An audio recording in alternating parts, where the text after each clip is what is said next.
Well, it's been a minute since we've done one of these Marvel reaction videos, and if I'm being honest, the reason why it's been a while is because I think we kind of forgot that we hadn't finished the movies. If you haven't seen these, we basically did this whole thing where we watched through all the Marvel movies.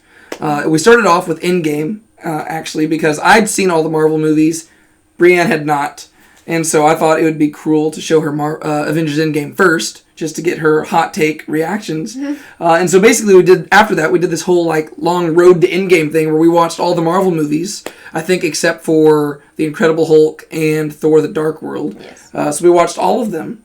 And then we eventually got back to Avengers Endgame. And I think once we reached Avengers Endgame, we forgot that there was actually there was still one more after that. Yeah. And so we kind of stopped. And then what we did is we actually did take a break to watch all the other Spider-Man movies. Oh, yes, we did that. So that we would eventually get to Spider-Man Far From Home. But then we watched all the other Spider-Man movies, like the the Sam Raimi trilogy, and then the Andrew Garfield movies as well. Yeah. And then I think we just forgot that was all supposed to build up to this movie. And then a few weeks ago, I was like, Brienne, we never did this movie. Yeah. And then, we finally got around to it. And so, here we are. We finally watched Spider-Man Far From Home. Yeah. And Brienne, obviously I've seen this movie before. This is my second time seeing it. What did you think about it? I liked it a lot. I know I told David while we were watching it that I think the Spider-Man movies, probably just as a whole, because I know that there's the three different actors, but the Spider-Man movies in general, I think are some of my favorite Marvel movies. I just really like them. They're just nice to watch.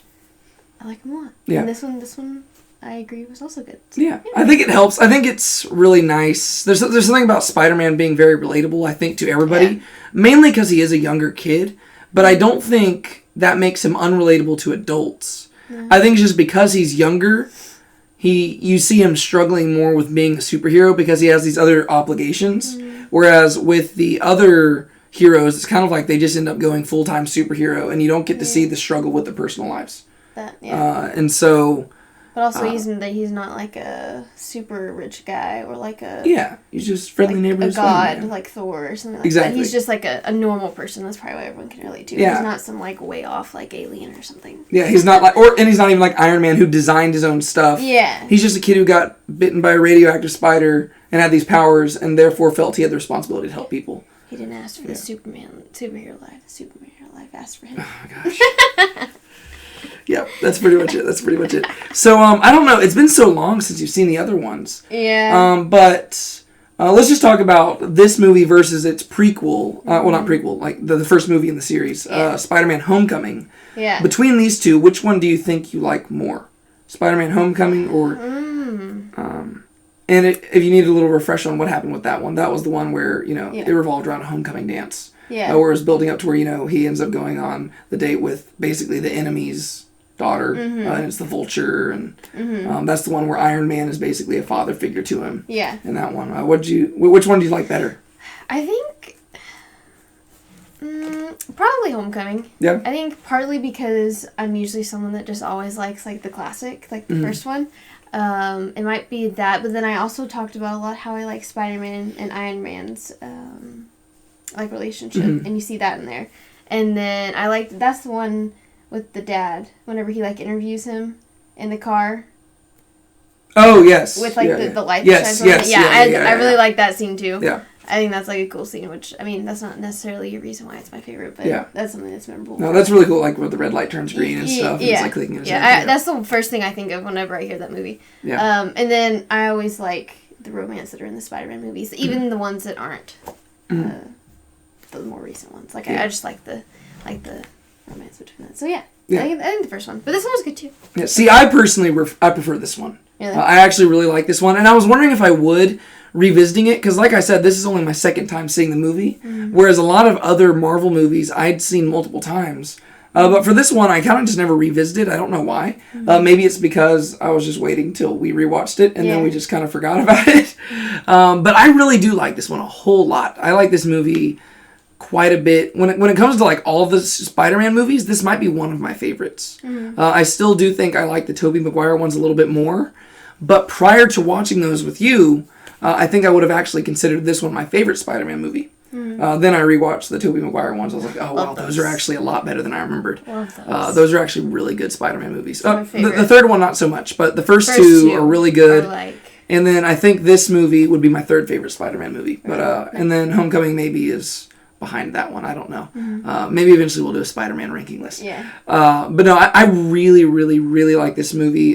There's something about it. I like being in Europe. I think that's fun. You know, it's far from home. It's a little bit different than any Spider-Man movie that we'd seen before, because usually those are all just in New York. Whereas this one, you know, he's separated from there, and then you just get to see the struggle continuing with him wanting certain things in his life, but he really can't embrace those because he's got this responsibility. And I just like that's always a theme in Spider-Man movies. I like the theme of responsibility, because I think that also might be another thing that we find relatable. Because he doesn't ask for, like you were saying, you know, he didn't choose a superhero life. The superhero life chose him. Yeah. And I think we all find ourselves in places like that on occasion, where we don't ask for things in life, but we find ourselves in that place, and we have to own up to that responsibility. And there's many times throughout this movie where he tries to run away from it, but he ultimately has to embrace that responsibility and live up to it, which I think is pretty cool. But that being said, there were a few things I just wanted to address. Just so, you know, to be a little bit more systematic here. And one part isn't really that important at all. I just thought it was funny because I loved how it kind of starts out the movie. And it's the in memoriam sequence at the very beginning of the movie. What did you think about that? I thought it was funny. At first, I didn't think it was actually part of the movie for a second. I was like, what's going on? Like, this is not like Marvel style. Like, it was very weird. And then I realized what was going on, and I found that was funny. It was very, like, I don't know, I think Spider-Man, they have a lot of, like, comedy mixed into their movies, and so it fits Spider-Man. And I was like, that's cool. I like it. That was funny. Like, well, it was funny because whenever the movie started, you made a comment because it started playing the song, like, you know, I will always love you. And you're like, this is dramatic, and I knew what was coming. I was like, just wait. It's actually pretty entertaining. Because what you realize is that this is a edited sequence for, like, the, I guess, I don't know if your school, in high school, did y'all have something like this? Where No, not like video announcements. Okay, we had those at my school, and this is exactly how it was, to where they'd have these very poorly edited videos and, like, these montages with, like, these rough cuts where, you know, like the transitions, you can tell somebody just discovered all these different transitions on, like, just video softwares. They're using, like, Windows Movie Maker, and they're like, ooh, this is a cool transition, and so they're just trying all the different ones. And, you know, then you have these people who are, like, the news anchors with their high school students, and they're just really corny and cringy, and I don't know. It was exactly like high school to me, and I was like, oh, that was funny. And then it's just like this in memoriam sequence for all the fallen Avengers, and they're using stock images, and then, like, Getty's images. One literally says Getty images, and I just thought that was funny. It was a good way to start out the movie, to where it immediately reminds you this is a different type of movie than the other Marvel movies. This is a movie about a high schooler. And so what's more high school than a poorly edited video that's got dramatic music, and then some, like, cringy dialogues. So I thought that was good. And then they're basically also recapping you, because really this movie was actually supposed to be the end of Phase 3. So usually the phases ended with the Avengers movies, right? So typically you would think that Avengers Endgame was the end. But really this is kind of like the I guess the epilogue to Phase 3. So this is immediately what happens after Endgame, and since Iron Man is gone, it's like, who's going to replace him? Right. And so that's really what Peter Parker's wrestling through. And so I just thought that was a funny way to start it off and kind of recap you. And it's a much more lighthearted way to view the blip, you know, than, like, we've already watched WandaVision, and they talk about it, and you get to see the ramifications of it, to where it's very severe. But they're just like, oh, it's the blip, and you see people, like, popping up and stuff. So that's kind of fun. So I just thought we'd address that. But now let's just talk about some different people who show up in this. Those are lights. Oh, nice. Okay, sorry. Let's talk about some different people who show up in the movie. First of all, Nick Fury, because I know you're a big fan of Nick Fury. So what did you think about him in this movie? Well, maybe I'll just... Also, I'm going to take these off because I don't like how I look in these, but these are the Edith glasses. So, they're cool. Very accurate to the movie. Here, you can put them on. What did you think about Nick Fury? I'm going to save the viewers my rant. Oh, no. What I think. By all means, go for it. Well, when was it Endgame they like revealed that? What Captain movie Marvel. Oh, Captain Marvel, they revealed that? Okay, so if you go back and watch the Captain Marvel movie review that we did, then you would hear this rant also, and probably another one since then, because if there's anything that has probably annoyed me the most out of all of these Marvel movies, Nick Fury's eye patch would probably be it. Because I think it's whenever we watched Endgame, one of the first questions I asked David was like, hey, why is there an eye patch over this guy's eye? And he's like, oh, you'll find out in one of the movies. And I was like, oh, okay. So this entire time while we're watching the movies from the beginning, I've just been waiting for the movie to come along where they're going to, like, reveal why this guy has his eye patch, you know? And, like, he's kind of like a mysterious guy. Mm-hmm. You know? Like, you can tell that, you know, like... Very intense. Yeah, he, like, is very, like, internal, right? He doesn't, like, you know, show his cards or emotions to people. So I'm like, oh, man, like, this is probably intense. Like, he was probably in some, like, battle of some sort. Like, who knows? Like, it's Marvel. Like, we're fighting, like, aliens and all this type of stuff in these movies. No. He gets scratched by a cat in his eye. An alien cat. But a cat nevertheless. Yeah, it's a cat. A cat. And that's why he's wearing an eye patch. So, one, that is, like, the most, like, unepic way to, like, lose your eye. I mean, I still feel bad for him, but not very climatic. Mm-hmm. And then, two, you would think with all of the technology, I mentioned this earlier, with all the technology that they have, like, they can make these, like, suits that fly themselves, and, like, these spaceship things that can go up into space that, like, shoot lasers and, like, all this crazy stuff that I don't know the names of, right? But you can't make a fake eye, or, I mean, they could probably even make a real eye at this point. Like, you can't even make a fake eye that he could put in a, like, you're gonna put an eye patch over it? And then I was thinking, wow, I wonder how horrible of a sunburn you would get whenever you're, you know, out in the sun and you just have, like, a line over your forehead and then, like, a circle over your eye. And then I was like, oh, but he never has to take it off. Mm-hmm. So, I mean, it's probably there, but he doesn't ever have to take it off to look at it, you know? So, that's what I think about Nick Fury. He's a good character. I don't want you to think I'm passionate on his character. Just his eye patch annoys me. This is her reaction every time Nick Fury shows up on screen. I can't look past it. Every time he comes on the screen, I'm just like, really? Yeah. A cat? It's like the producers are sitting around the table and they're like, oh my gosh, guys, we forgot to, like, develop the story as to why he, like, lost his eyeball and why he has his eye patch. What can we do in a matter of 5 minutes? Because that's all we have to put in. Let's make his eye scratched by the cat. Yeah, if you watch the Captain Marvel video that we did, you'll see we did not care for that movie that much. And I think that I had many other different reasons why I didn't like it. I'm pretty sure that thing alone is what made Brienne not like the movie.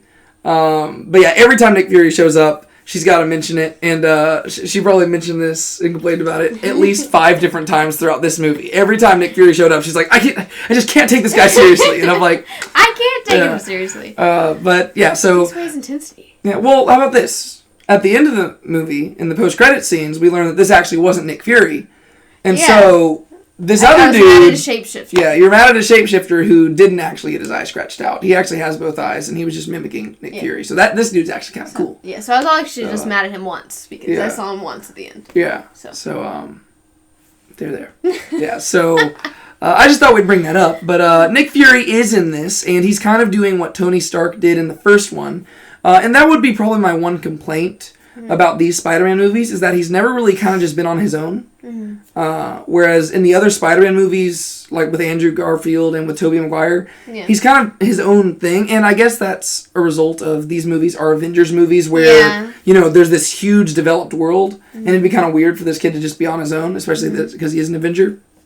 But I really want Spider-Man to kind of be off on his own. I think that's that's probably why I enjoy the Tobey Maguire one so much, is because they're in this contained universe where he is, I don't know. Like, it makes sense why Spider-Man's a big deal in that universe. In this universe, it's very odd to me whenever people are coming up to Spider-Man asking, are you going to be the next Iron Man? Because I'm like, I could think of like 10 other people who would probably be contenders before that. There's all these other people who are very evidently more capable of being the leaders of the Avengers. Whereas this kid, I mean, his superpowers are cool, but he's not really a standout amongst all the other heroes, you know? And so I think I like Spider-Man movies that are a little more contained. But Nick Fury does show up in this, and, you know, he is a recurring role. which kind of helps push the story along. Yeah. So I really just brought that up because I wanted her to rant about the eye patch, and so we got that done. They got but then the main person I really want to spend some time talking about is our pal Mysterio, who is the main villain of the whole movie, right? And you don't know that for the first half of the movie. Yes. And I've never really read many Spider-Man comics or anything, but I was aware that Mysterio is a Spider-Man villain. Yeah. And so going into the movie, I was pretty confident. Like, I mean, they tried to present it like he was a good guy, but I was pretty confident that he was going to be a bad guy by the end. Yeah. I mean, they could have done a twist where he wasn't. But you have never read a comic book. Yeah. You've never done any of that. You don't know anything about superheroes. You didn't know anything about Mysterio. Were you aware that he was going to be a bad guy as you were watching the movie? No. No. Was there any point where it clicked? I don't think so. I mean, I saw that he seemed like a little bit suspicious, like just right before he started, like before he revealed that he was. Probably whenever they were talking with like him, Nick Fury, and Spider-Man, like the three of them, just like their conversations they were having, I was like, he seems like kind of suspicious. And like there was no, I mean, there was those other villains, like the air, water, fire, earth, those things. But I was like, I don't think that would be like a main villain. Yeah. So I was kind of like, okay, is there going to be like another one that comes along? So I guess maybe whenever I was thinking those thoughts, that was probably whenever I was thinking it. But I don't think I anticipated that to be the twist that it was going to be him necessarily. Yeah. So. Okay. My mom was watching this movie with us, and she's seen the movie before, and bless her heart, she can't help but try to spoil stuff. And I was so proud of her because we were watching the whole thing, and she had not spoiled that Mysterio was going to be a bad guy. And then 30 seconds before the reveal, Peter's got these glasses, and he gives them to Mysterio. And my mom says, "Stupid!" And I'm like, Mom, like... I was like, so my mom kind of spoiled it for her about 30 seconds before the reveal, because literally if you just wait 30 seconds more, they reveal that Quentin Beck is not a good guy. Yeah. And you actually get to see the whole plan, like what he was doing there. But I was like, Mom, come on, 30 more seconds. Like, you were so close to greatness. Yeah. But I don't even know if you heard her say that. I was more just like, come on, Mom. But yeah, so he ends up being a bad guy. And what did you think of him as a villain? I thought his powers were very interesting. Like the whole... What is that called? Projectors. Yeah, that's like that was really interesting, especially whenever it was first revealed. I was so confused as to what was going on. Like things were disappearing, and I was like, "What is this?" Because it wasn't the blip. Is that what it's called? The blip. Yeah, because it wasn't like turning into dust. It was like I was like, okay, well, it's like these like blue little graph type situations going on, and I was like, what is this? I've never seen it before. And then he explained to me that it was like holograph type situation. Yeah. But the visuals themselves of like his power are like really cool. Yeah. It was really cool. And he'd be a very terrifying villain. Like that's really after Spider-Man faces off with him in that whole really trippy sequence whenever he thinks that Nick Fury picked him up and they go to like the SHIELD headquarters thing, or I guess it's not even SHIELD because I think SHIELD is I don't know, the whole thing is there. But they go to this headquarters place, and then he ends up, everything dissolves away, and he gets into this fight with Mysterio. Then he gets hit by this train and all this stuff. Whenever Happy finally comes to pick him up, Peter's kind of like freaking out. He's like, "Tell me something that only you would know," and he's like tripping, like because he's like, "I can't believe anything I see." Right. And when you think about it, that would be terrifying. Like if somebody could just manipulate everything around you to cause you to see something that was false. Yeah. Yikes. That is scary, scary, scary. So that's very powerful. And I believe in the comics, this is like an actual power that Mysterio himself has. Like he actually can do this. Like he can cause the illusions. But I did kind of like how they used it to like bring Iron Man back into it and tie... tie this to something that we've already seen in the movies, because this is something from Civil War, Tony Stark's barf thing, which was just at the very beginning of the movie, where he kind of created this like projection thing where Quentin got frustrated because he basically just used it as a therapeutic machine to just relive memories and stuff like that. But once again, we see that Iron Man is the true villain, right? Tony Stark, he went out as a hero who sacrificed himself, but really... if you just look at all these Marvel movies back to back and stuff, you see that Tony caused a lot more trouble than he prevented. And most of the villains are villains because Tony wronged them in some way. Yeah. And even in here, Tony is to blame, right? Tony, I mean, I'm not saying that they were justified in what they did, but Tony is to blame because he didn't give them credit and he kind of just shut them to the side and stuff. And so there's an issue there, right? They still aren't justified in going off and doing all this villainy stuff. I'm not saying that. Yeah. But Tony was the motivator. Right. And so, but it is sad to me in the movie because you see that Peter's always looking for like some sort of father figure or like a close friend. Yeah. And especially with Tony being dead, he's kind of looking for another Iron Man. Like, he doesn't want to be Iron Man. Right. Like, he doesn't want to step in his place. He just wants to be Spider-Man. Yeah. But then he meets Quentin, and he's like immediately like, you can see why he gives him the glasses because he just wants to find somebody else who could be his Iron Man. And they have that scene where they're sitting on the ledge, and then he says, you know, it's kind of nice having somebody to talk to about the superhero stuff too, and it's very heartbreaking because you realize this guy's just manipulating him.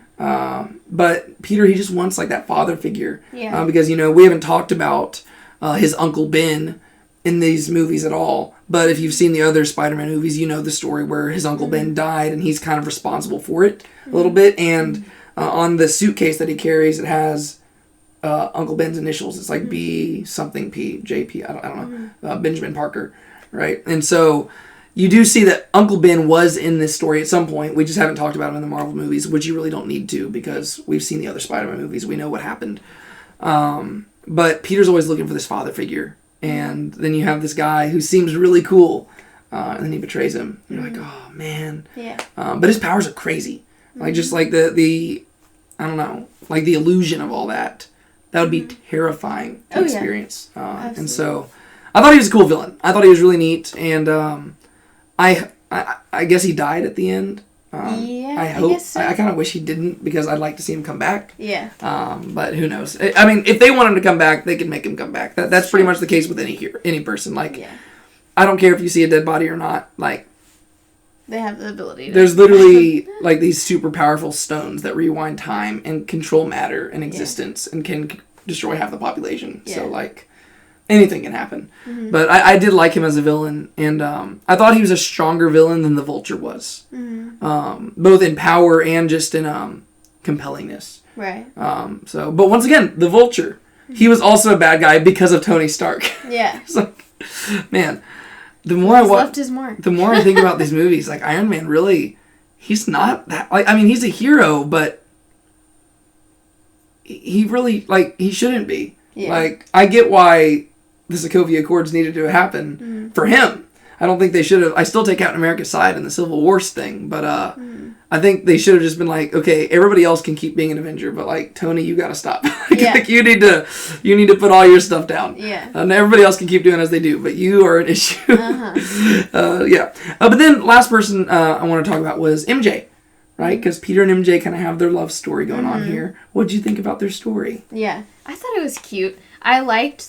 That was, like, the one part in the movie that I think brought, like, a lot of, like, youthfulness into the movie, kind of. Because it was very just, like, innocent, like, cute, like, romance love. And, like, even whenever, like, they would talk and he would, like, you know, do, like, this little, like, happy skip away. Like, it was just, like, it was just so cute. I was like, aw. Yeah. They play the part really well. Yeah.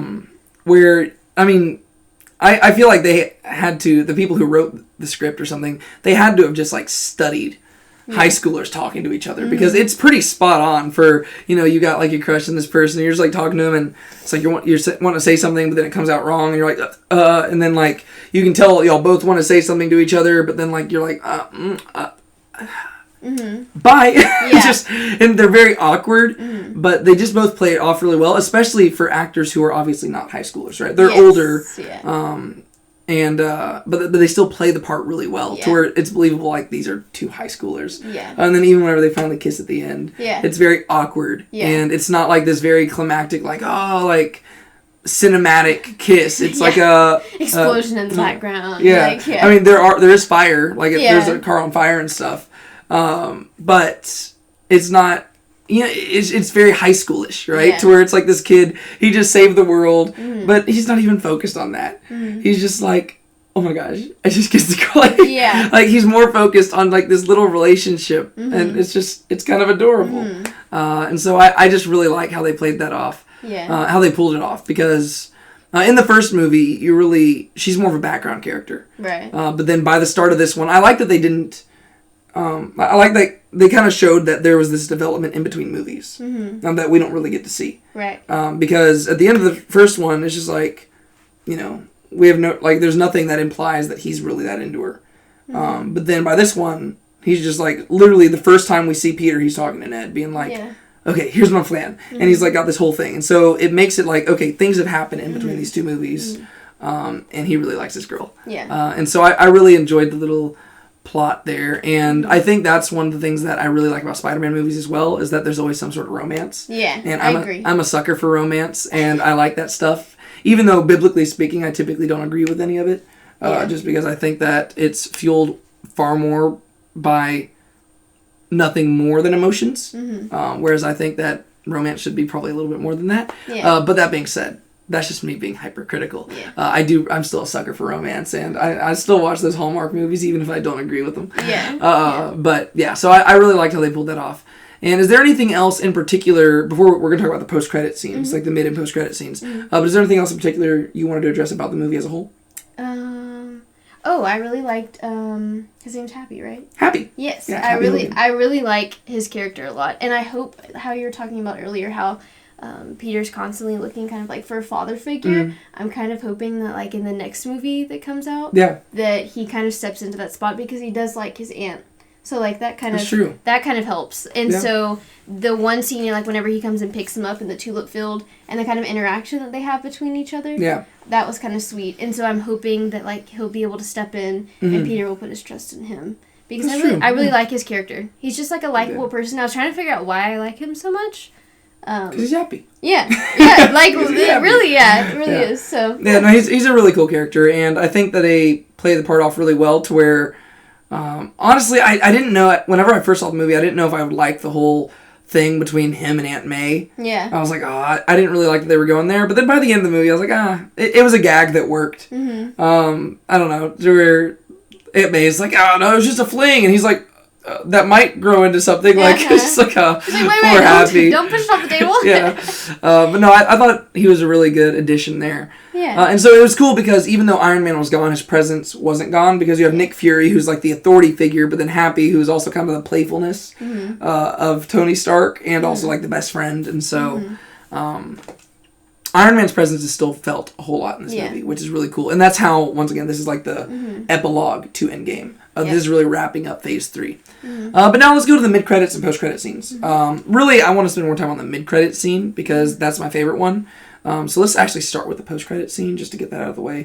Basically, what we learn is that Nick Fury and Maria Hill in this movie are not Nick Fury and Maria Hill. They're actually two Skrulls who we met in Captain Marvel. I think one name's Talos, and I don't remember the other one. I don't remember that much about Captain Marvel. I basically watched the movie and just pushed it out of my head because I didn't care for it that much. But basically, it turns out that these guys were Skrulls, and Nick Fury is up on some spaceship. In the middle of space, like huge spaceship, doing something. And then the question just kind of becomes, how long has he been up there? Right. Like, at what point did Nick Fury on Earth cease being Nick Fury? Like, was it just before this movie? Was it before Endgame? When was this? Maybe it's never been Nick Fury. You know, maybe literally it's been since Captain Marvel back in the 90s. I don't know. They've probably answered this at some point, because I'm sure that, you know, you can go on an article and people have probably answered this question, but that's the question. What did you think about that scene? I didn't expect them to be the Skrulls. That was interesting. I didn't see that coming, but I mean, there wasn't too much, I guess, I took away from that scene, just because there wasn't a lot there, but it was an interesting twist. I think it's setting up something that, I believe it's a comic book arc in Marvel. It's called, like, Secret Invasion or something, to where it turns out that there's a lot of Skrulls on Earth. My phone just went off. And there's, like, a lot of Skrulls on Earth just hiding as people, and so I think that's what they're setting up, but That makes sense. I don't know much more. Like I said, I don't read the comics, so I think that scene's more important for people who've read the comics, right? Just to give an idea of where they're heading. But the mid-credit scene is the one I like because basically this is the one where two big things happen. Well, I guess three. First off, Spider-Man gets blamed for everything that happened in London. So, Mysterio recorded this video where he kind of switched things around, and that they have this editing team. So even if Quentin died, they got all these other people behind it who could edit things and render them to where it flip-flops it to where it's actually Spider-Man who's presented as the villain. So that's the big thing. Yep. And then secondly, they reveal that Spider-Man's secret identity is Peter Parker, which is a big deal because he's not like Iron Man who just wants everybody to know this. He's been trying to keep that a secret. And then the third thing, which is my personal favorite, is that J. Jonah Jameson returns. And it's still, once again, played by, wow, I just forgot his name. What's his name? Good job. Wow, real quick, tell me, what did you think about this scene? I'm going to look up this guy's name. Yeah. I feel so terrible that I forgot this dude's name, but, yeah, what did you think about the scene? The first two things that we talked about, where he revealed his identity and then kind of flipped it around for him to be the evil guy, that was crazy. Wasn't expecting that. And I was like, wow, yeah. he's dead, but yet now this guy is, like, getting revenge on him. I was like, well, that's a power move. Like, yeah. You got a serious team behind you because you're not even, not alive. I mean, I guess we saw that he was dead, but he could still be alive. Yeah. Who knows? But he's technically, I guess, dead, and here he is getting revenge on Spider-Man. And Spider-Man's sitting in a crowd with, like, all these people. Like, he's literally on top of, like, a light post. Yeah, it's like, and there's, like, all these people around. He's like, oh, man, he's got to go. And I was like, oh, that's crazy. I didn't know violence was about to happen or something. I was like, oh, this is not good. That's how the next movie will start off. Yeah, he's still trying to swing through. Yeah. And then this third one that we talked about, I didn't recognize the guy at first. David was like, Brienne, do you know who that is? And I was like, I don't think so. He was like, the guy from the newspaper. And I was like, I'm not sure what you're talking about. I literally had to pull out a video and show her to remind her. Yeah. It made me so sad. The voice sounded familiar, but his face, I just didn't recognize, which, knowing me, it's really, like, not a surprise. Yeah. But once I saw the video, I recognized him because he was, like, one of my favorite characters from those movies. Yeah. So I was actually kind of surprised that I didn't. I'm kind of actually a little disappointed in myself. I am disappointed as well. I talked about him a lot whenever we did a review over that one. So that was disappointing. But once he showed me, I was like, oh yeah, I recognize it. Yeah. So the actor's name is J.K. Simmons. I don't know why I just, like, blanked on that because, like, literally any other time of the day, I would know the actor's name, but, like, by that. Yeah. But yeah, so J.K. Simmons has returned as J. Jonah Jameson, and I remember that this was probably my favorite part of the entire movie.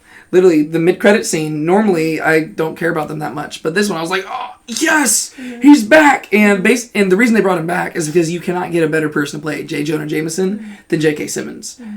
He's perfect for the part. And even decades after he played it the first time, they're like, we got to have the same guy because you just can't recast this part. Everybody else is going to suffer in comparison. They're just going to pale to the representation of the character he did. And so I was really excited. Like, this is probably the thing I was most excited for Brienne to see, because literally she talked about J. Jonah Jameson so much in our Spider-Man reviews. I did. In like the Tobey Maguire ones, because she loved the character and she was like, oh, this guy's great. And she literally talked about him probably in every single video, Spider-Man 1, 2, and 3. She was like, J. Jonah Jameson, like, this guy's awesome. I love the character. And I was so excited for her to see the return. And then, like, he came on the screen and I was like, and then she was just like, and I was like, do you know who that is? She's like, no. I was like, no! I was like, oh, like, literally the whole movie I was waiting for that one moment, and then, like, she didn't even recognize him. You messed up, Aaron.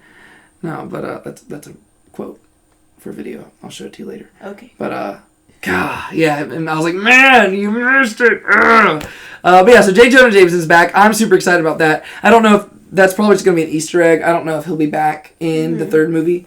But honestly, I hope he is, because I like seeing J.K. Simmons as J. Jonah Jameson. J.K. Simmons is just good in any role. Yeah. He also played Commissioner Gordon in the Zack Snyder's Justice League. So that's kind of cool. And he's been in a lot of other stuff that he's just good in. But yeah, so there's a lot of stuff that they've set up going forward to where, you know, Spider-Man is painted as a villain, and I guess as a killer, right? Like a terrorist, really, who just attacked everybody. Right. You know, which it doesn't look very good because Tony Stark gave him the glasses, and then all the things that were attacking were Stark gadgets that were initiated by the glasses. Like, and then Peter Parker's identity is out. That's a big deal.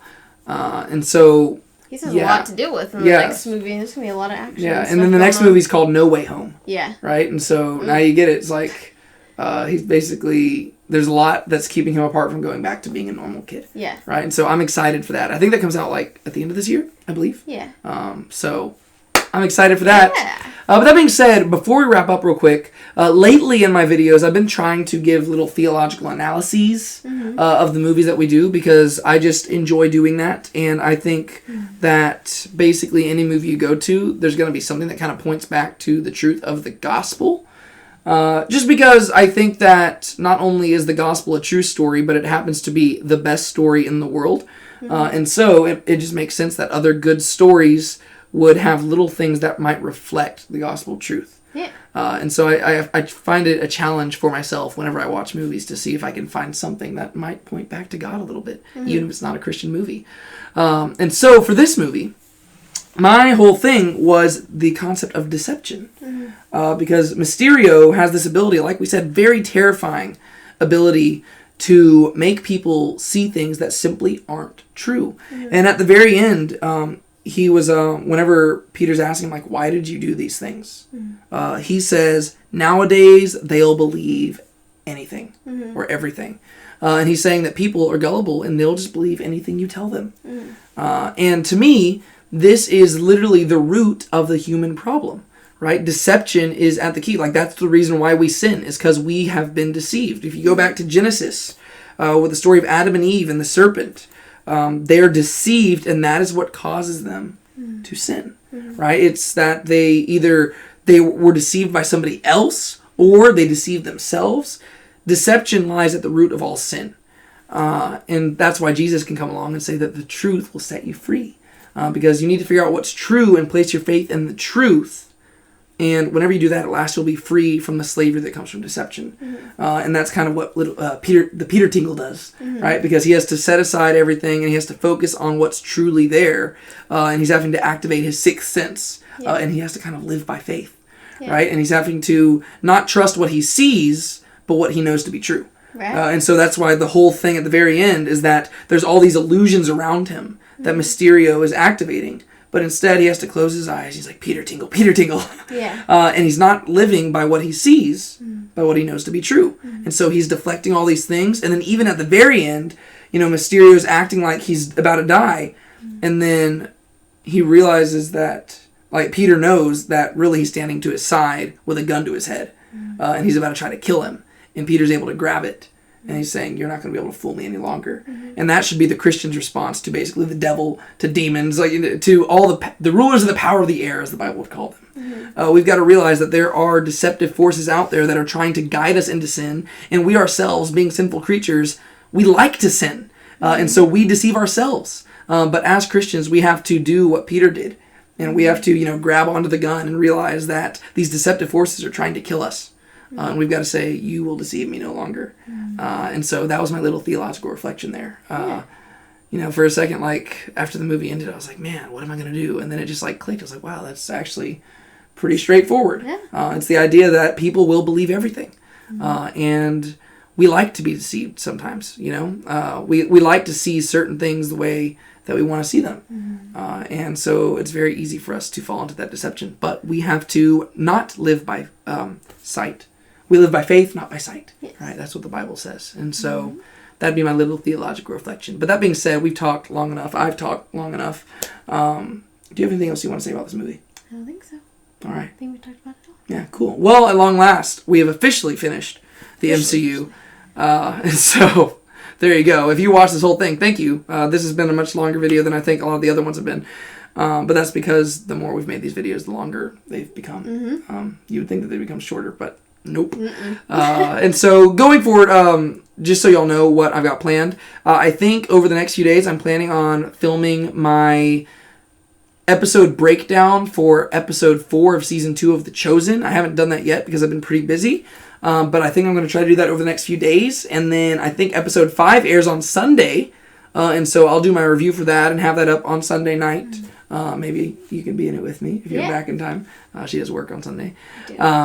But hopefully I'll have the episode 4 breakdown out before that, and then episode 5. And then hopefully sometime soon, I think the next thing, now that we finish the Marvel movies, I think the next thing we're doing is Star Wars. Yeah. And so eventually we'll start watching those, because she has never seen Star Wars. I've seen one. I don't remember which one, though. Yeah, so we'll figure that out. But I think what I'm going to do, just so y'all know, just if you're wanting the insider information, what I think I'm going to do to show her is I'm going to show her episode 4, episode 5, then I'm going to go back and show her episodes 1, 2, and 3, then go to 6.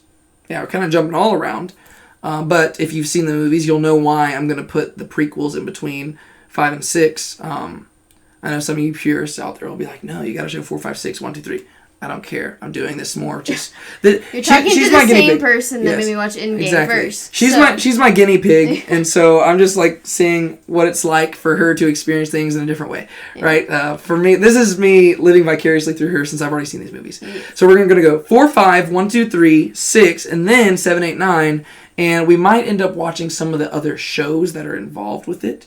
I'm sure we'll watch Rogue One, the movie, and then eventually watch like Mandalorian, maybe the Solo movie. I don't know. We'll see. Depends on how much she likes it and how many videos we're wanting to make. Yeah. And maybe some of those we won't even make videos, like the side ones. I don't know. We'll see. We'll figure that all out. We're pretty flexible. We're just kind of rolling with it here. And sometimes we want to watch a movie and not make a video. And so we'll see what happens. But if you like this and you like hearing us, primarily me, ramble on and on and on, be sure to like this video and subscribe to the channel and comment below and let us know what you thought about Spider-Man Far From Home. Let us know what you think is going to happen in Spider-Man No Way Home. And, I don't know, just tell us how your day has been. We want to get to know you. So, do you have anything else to say? I don't think so. All right, well, I'm David. I'm Brienne. And this has been Now Let's Be Honest About Movies. We will see you later. Bye. Bye.